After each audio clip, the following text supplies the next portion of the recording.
वहीं रूस के राष्ट्रपति व्लादिमीर पुतिन ने एक बयान जारी कर यह भरोसा जताया कि यूक्रेन में उनका सैन्य अभियान जल्द ही अपने अंजाम तक पहुंच जाएगा। रूस की सेना ने 24 फरवरी को यूक्रेन पर 3 तरफ से धावा बोला था और पिछले 1.5 महीने से दोनों देशों की सेनाओं के बीच भीषण युद्ध जारी है। लेकिन यह पहली बार है जब रूसी राष्ट्रपति पुतिन ने जंग पर इतना बड़ा बयान जारी किया। उन्होंने अपने बयान में पहले यूक्रेन में लड़ाई लड़ रहे रूसी सैनिकों की बहादुरी की तारीफ की। लगे हाथ उन्होंने यह भरोसा भी जताया कि यूक्रेन में जल्द ही उनका सैन्य अभियान अपने अंजाम तक पहुंच जाएगा।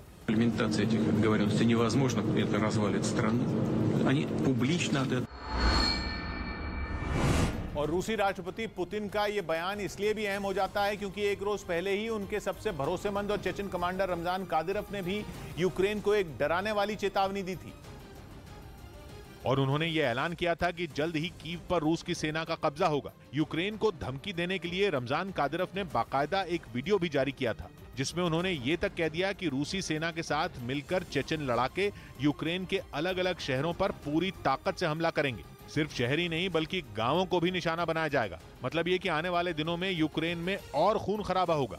Луганск и Донецк, там полностью в первую очередь।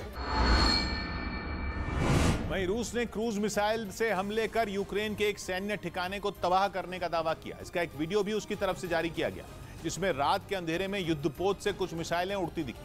फिर एक के बाद एक कई मिसाइलें आसमान को चीरती हुई अपने टारगेट की ओर बढ़ती नजर आईं। दावा किया गया कि इन क्रूज मिसाइलों ने यूक्रेन के एक सैन्य ठिकाने को पूरी तरह बर्बाद कर दिया। रूस ने यूक्रेन के किस हिस्से में यह हमला किया इसकी जानकारी उनकी तरफ से नहीं दी गई।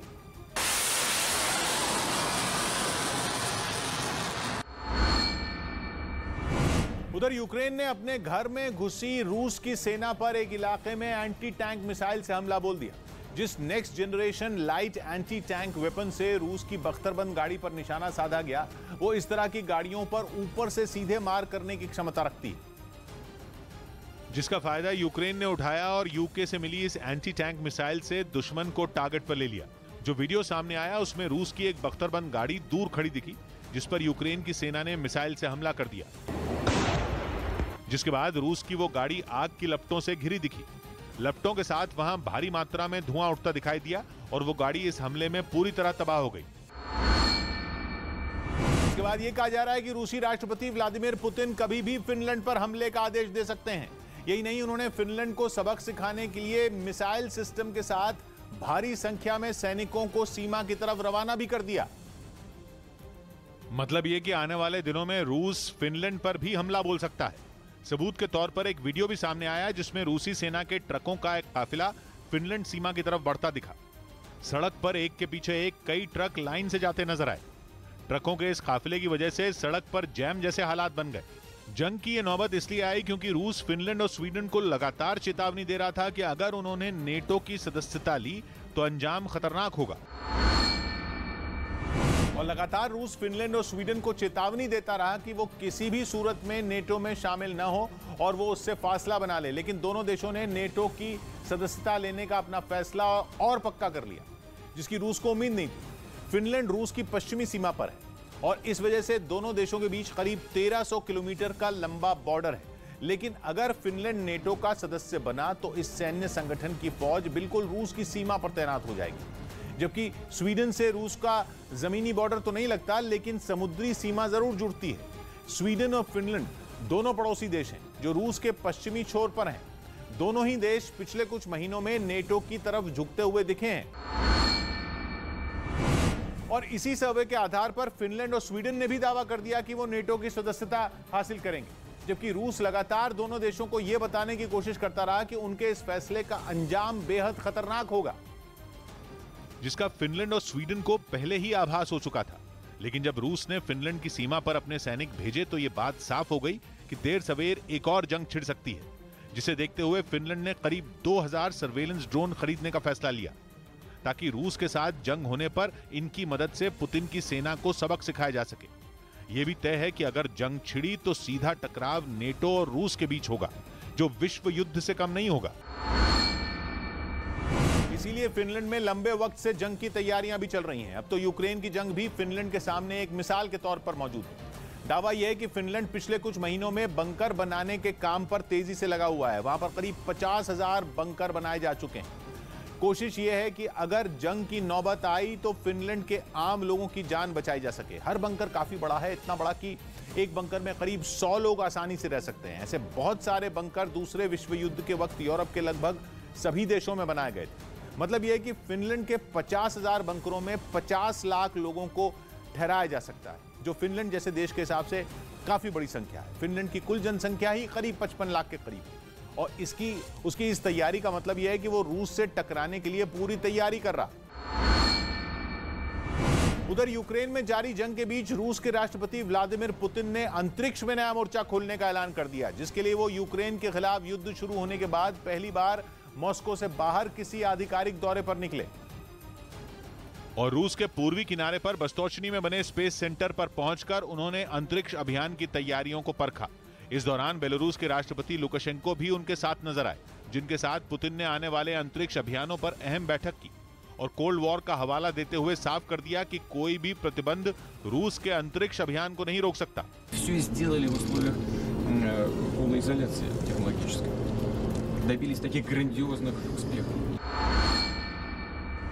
और इसके लिए पुतिन ने नई रणनीति भी तैयार कर ली है, जिसके तहत रूस अंतरिक्ष में परमाणु ऊर्जा के लिए तकनीक तैयार करने के साथ ही अपने स्पेसशिप को और आधुनिक बनाने पर काम करेगा। और इस पर जरूरी रिसर्च के लिए वो इसी साल अगस्त में चंद्रमा के लिए नया मिशन लॉन्च करेगा। यही नहीं, रूस ने अंतरिक्ष अभियान में बेलारूस को भी अपना साझेदार बनाने का ऐलान कर दिया, जिसने यूक्रेन के खिलाफ जंग में हर कदम पर उसका साथ दिया है। और यही वजह रही कि पुतिन ने बेलारूस के स्पेस इंफ्रास्ट्रक्चर को इतना मजबूत करने का भरोसा दिया कि वो अपने दम पर अंतरिक्ष तक पहुंच बना सकेगा, जिसके लिए रूस की स्पेस एजेंसी बेलारूस के अंतरिक्ष यात्रियों को अपने स्पेसक्राफ्ट उड़ाने की ट्रेनिंग भी देगी। उधर रूस ने अप्रैल में कच्चे तेल की बिक्री का एक नया रिकॉर्ड बना दिया, जिससे साफ हो गया कि अमेरिका और यूरोपियन यूनियन के प्रतिबंधों से रूस की सेहत पर कोई फर्क नहीं पड़ा, बल्कि उसे नए सिरे से अपनी अर्थव्यवस्था को मजबूत करने का मौका मिल गया। समुद्र के रास्ते होने वाले कच्चे तेल के ट्रांसपोर्ट पर नजर रखने वाली एक एजेंसी ने इससे जुड़े आंकड़े जारी किए। बताया गया कि 2022 में इस वक्त रूस के तेल का एक्सपोर्ट सबसे ऊंचे स्तर पर है। मतलब ये कि यूक्रेन पर आक्रमण से पहले वो जितना तेल एक्सपोर्ट कर रहा था, अब उससे भी ज्यादा तेल विदेशों में भेज रहा है। ये सब अमेरिका और यूरोपियन यूनियन के प्रतिबंधों के बावजूद है। ऊपर से कच्चे तेल की महंगाई ने रूस को और ज्यादा मालामाल कर दिया। वहीं अमेरिका का साथ देने के चक्कर में जापान ने बैठे बिठाए अपने लिए एक बड़ी मुसीबत खड़ी कर ली। जापान के सामने बिजली और गैस का बड़ा संकट खड़ा हो सकता है, जिसकी वजह है रूस से कोयले का इंपोर्ट बंद करने का ऐलान। जापान लगातार यूक्रेन पर हमले के मामले में रूस के खिलाफ बोलता रहा है। जापान के एनर्जी सेक्टर का कुछ रूस की कंपनियों में बड़ा निवेश है। रूस का विरोध करने के बावजूद जापान ने अपना निवेश बनाए रखने का फैसला किया, लेकिन कोयले का इंपोर्ट बंद करने का फैसला ले लिया। इसके अलावा भी कुछ कड़े प्रतिबंधों का ऐलान जापान की तरफ से किया गया। अब जापान को डर सता रहा है कि रूस पलटवार करते हुए नेचुरल गैस की सप्लाई बंद कर सकता है। अगर ऐसा हुआ तो जापान की मुसीबत कई गुना बढ़ जाएगी। जापान के पास नेचुरल गैस का कोई बहुत बड़ा भंडार नहीं है। जापान के पास केवल 3 हफ्ते की नेचुरल गैस को रखने की ही क्षमता है। इसलिए जापान की सरकार ने सभी कंपनियों को आदेश दिया है कि अपना स्टॉक जितना जमा कर सकते हो अभी कर लें, क्योंकि अभी तक जापान को गैस की सप्लाई बंद नहीं हुई है। इसलिए अभी रिजर्व को पूरी तरह भरने का मौका है। दूसरा आदेश यह दिया गया है कि अगर रिजर्व के भरने के बाद भी गैस बचे तो उसे एक्सपोर्ट करने की गलती ना करें, बल्कि जापान की ही दूसरी कंपनियों को नेचुरल गैस की सप्लाई कर दी जाए, ताकि ज्यादा से ज्यादा स्टॉक रिजर्व में रखा जा सके। हालांकि जापान के लिए परेशानी यह भी है कि वहां पर नेचुरल गैस का कुछ इस्तेमाल बिजली बनाने के लिए भी होता है। मतलब अगर गैस की सप्लाई ठप होती है तो बिजली के उत्पादन पर भी असर पड़ेगा। ब्रिटेन के रहने वाले यूक्रेन के एक सैनिक ने रूस की फौज के सामने सरेंडर कर दिया और उसने ऐसा करने के पीछे अपनी मजबूरी भी बताई। बताया गया कि एडन असलिन नाम का ये जवान 2018 में यूक्रेन गया था और खबर है कि वो वहां पहुंचा तो था अपने प्यार के लिए, उस लड़की के लिए जो निकोलेव की रहने वाली थी, लेकिन वहां पहुंचकर एडन असलिन यूक्रेन की सेना में भर्ती हो गया था। बताया गया कि उसे यूक्रेन की फौज में शामिल हुए सितंबर में 4 साल हो जाएंगे, लेकिन उससे पहले एडन ने दुश्मन के सामने घुटने टेक दिए। एडन असलिन ने बताया कि मारियोपोल को रूस से बचाने के लिए यूक्रेन की फौज ने अपनी पूरी जान लगा दी, लेकिन अब ना उसके पास खाना बचा है और ना गोला बारूद। उसने सरेंडर करने को अपनी मजबूरी बताया। Russian forces have continued target the civilian areas where we're not located. माना जा रहा है कि ये सरेंडर मारियोपोल में रूस के ड्रोन से केमिकल हथियार गिराने की खबर के बाद हुआ। बताया गया कि जब एरन असलिन अपने देश को रूस के कब्जे से बचाने के लिए जंग के मैदान में उतरा, उन्हीं दिनों में उसे अपनी शादी रचानी थी। एरन असलिन इससे पहले सीरिया में आतंकी संगठन ISIS के खिलाफ लड़ चुका है। बताया जा रहा है कि मारियोपोल में हालात इतने खराब हो चुके हैं कि अब तक वहां करीब 10,000 लोगों की मौत हो चुकी है और सड़कों पर शव जहां तहां पड़े हैं। तो वहीं यूरोप के देश लिथुआनिया की प्रधानमंत्री ने जंग से तबाह यूक्रेन के बोरोद्यांका का दौरा किया। ये वो इलाका है जहां रूस की सेना पर जानबूझकर रिहायशी इलाकों को निशाना बनाने का आरोप लगा था। और इसी के बाद लिथुआनिया की प्रधानमंत्री इंद्रिदा शिमोनीते वहां पहुंची। इस दौरान उन्होंने खंडहर में बदल चुके कई इलाकों का दौरा किया। अपने दौरे में उन्हें चारों तरफ सिर्फ तबाही के निशान बिखरे दिखे। दावा है कि रूसी मिसाइलों के हमले में ये इमारतें मलबे के ढेर में बदल गईं, जबकि जो इमारतें बच गईं वो भी लोगों के रहने लायक नहीं बची। हालांकि इतना सब होने के बावजूद यूक्रेन ने हिम्मत नहीं हारी और यूक्रेन की सेना अपने लोगों की मदद में जुटी नजर आई। वहां मलबे के ढेर में जिंदगियों को तलाशने का काम अब भी जारी है, मगर लिथुआनिया की प्रधानमंत्री यूक्रेन में ये तबाही देखकर दुखी नजर आई। And I was witnessing only a small part of evidence of the crimes against humanity. उधर नेटो ने रूस की घेरेबंदी पुख्ता करने के लिए तैयारी तेज कर दी और इस बार उसने यूरोप के अपने सदस्य देश नॉर्थ मैसेडोनिया में ट्रेनिंग एक्सरसाइज की। नॉर्थ मैसेडोनिया यूक्रेन के दक्षिण में है। रूस के यूक्रेन से जंग छेड़ने की शुरुआत से ही नेटो अपने पूर्वी हिस्से में तगड़ा इंतजाम कर रहा है और उसी कड़ी में उसने नॉर्थ मैसेडोनिया में रूस से निपटने की अपनी ताकत आजमाई। जिसके सामने आए वीडियो में सेना की तेज रफ्तार बख्तरबंद गाड़ियां जवानों को युद्ध अभ्यास की जगह पर ले जाती दिखी। गाड़ियों के पहिए जैसे थमे, उनमें सवार सैनिकों ने एक पल भी जाया किए बिना दौड़कर तुरंत अपनी पोजीशन ले ली। इसके बाद तो जवानों ने अपने निशानों को ऐसे छलनी किया कि गोलियों की तड़तड़ाहट पूरे इलाके में गूंज उठी। तुर्की का बारकताश ड्रोन यूक्रेन के लोगों के लिए इतना मशहूर हो गया कि इस पर एक गाना बना दिया गया जो सोशल मीडिया पर वायरल हो रहा है और अब तक लाखों लोग इसे देख चुके हैं। यूक्रेन के एक शख्स ने इस गाने को YouTube पर डाला था, जिसके बाद इसे पसंद करने वालों की तादाद लाखों में पहुंच गई। गाने में यूक्रेन की फौज के हमलों को दिखाया गया है। जंग की शुरुआत से बारकताश ड्रोन ने रूसी सेना को कैसे नुकसान पहुंचाया, उसी पर गाना बना है। यही वजह है कि वहां के लोग इसे खूब पसंद कर रहे हैं। ये ड्रोन यूक्रेन के लोगों के लिए इतना खास है कि एक सैनिक ने अपने कुत्ते का नाम ही बारकताश रख दिया। यही नहीं, कीव के एक चिड़ियाघर में जब एक लीमर का जन्म हुआ तो उसका नाम भी ड्रोन के नाम पर रख दिया गया। वही खबर है कि यूक्रेन में जंग लड़ने के दौरान बड़ी तादाद में रूसी सेना के अधिकारी मारे गए। दावा किया गया कि युद्ध में जान गंवाने वाले हर 5 रूसी सैनिकों में एक अधिकारी हैं। और यही वजह रही कि रूस को बार बार जंग की रणनीति में बदलाव करना पड़ा, क्योंकि युद्ध में डटी रूसी टुकड़ियों के कई अधिकारियों को यूक्रेन ने निशाना बना लिया। इसके बाद रूसी सैनिकों का न कोई सुनने वाला रहा और न ही उन्हें कोई सही आदेश देने वाला ही बचा।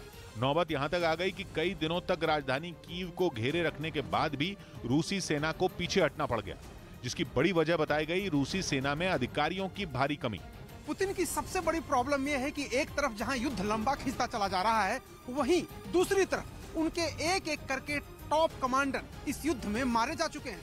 कई इलाके तो ऐसे हैं जहां सेना को आदेश देने के लिए कोई कमांडर ही नहीं है। क्योंकि दावा है कि जंग में जीत हासिल करने की रूसी सैनिकों की रणनीति फेल हो गई। ऐसा इसलिए क्योंकि रूस के मुताबिक जंग शुरू होने के बाद से अब तक उसके करीब 1200 सैनिक मारे जा चुके हैं और मरने वालों में 20% सेना के बड़े अधिकारी हैं। मतलब ये कि हर 5 में एक बड़ा अधिकारी। इनमें 7 जनरल और 9 कर्नल रैंक के अधिकारी भी शामिल हैं, जो यूक्रेन के खिलाफ युद्ध में रूसी सेना की अगुवाई कर रहे थे। इतना ही नहीं, इस युद्ध में मारे गए रूसी अधिकारियों में 31 मेजर और 155 कैप्टन और लेफ्टिनेंट रैंक के अधिकारी हैं। बताया गया कि इतनी बड़ी संख्या में अधिकारियों को खोने की वजह से पुतिन की सेना को अचानक युद्ध की रणनीति में बदलाव करना पड़ा। इस बीच यूक्रेन में रेप के आरोपों में घिरे रूसी जवानों का मुद्दा संयुक्त राष्ट्र तक पहुंच गया। यूक्रेन में मानवाधिकारों के लिए काम करने वाली एक संस्था ने दावा किया कि रूसी सैनिक जान से मारने की धमकी देकर बलात्कार करते हैं और जिसका खमियाजा वहां की महिलाओं और लड़कियों को भुगतना पड़ रहा है। दावा तो यहां तक किया गया कि बच्चों और परिवार के सामने ही सैनिक रेप करते हैं। यूक्रेन में बढ़ रहे ऐसे मामलों की रोकथाम के लिए वहां के मानवाधिकार समूह ने एक हेल्पलाइन भी जारी की। और दावा है कि काफी लोगों ने रूसी सैनिकों की इस पर शिकायत की। We have 9 cases of rape by Russian soldiers in the temporary occupied towns and villages. तो उधर यूरोपियन जूनियर कार्टिंग चैंपियनशिप में हिस्सा लेने वाला 15 साल का रूसी खिलाड़ी अर्चम सेवरियुखिन नाजी सलामी देने पर गिर गया। यूक्रेन पर हमले की वजह से रूस पर पाबंदी लगी है, इसलिए रूस का यह खिलाड़ी इटली की तरफ से इस चैंपियनशिप में मैदान में उतरा, लेकिन जीत दर्ज करने के बाद वो विवादों में फंस गया, जिसका एक वीडियो भी सामने आया जिसमें साफ दिखा कि इनाम लेने के लिए जैसे ही वो पोडियम पर चढ़ा उसने नाजी सलामी देकर लोगों का अभिवादन किया। इसके बाद वो ठहाके लगाकर हंस पड़ा। ये देख उसके साथ खड़े दूसरे खिलाड़ी भी हैरान रह गए। हालांकि अर्चम सेवरियुखिन की ये सलामी उस पर भारी पड़ गई, क्योंकि इसके बाद उस पर प्रतिबंध लगाने की मांग उठने लगी। उधर इस प्रतियोगिता को आयोजित करने वाली संस्था FIA यानी इंटरनेशनल ऑटोमोबाइल फेडरेशन ने इस पूरे मामले की जांच कराने की बात कही।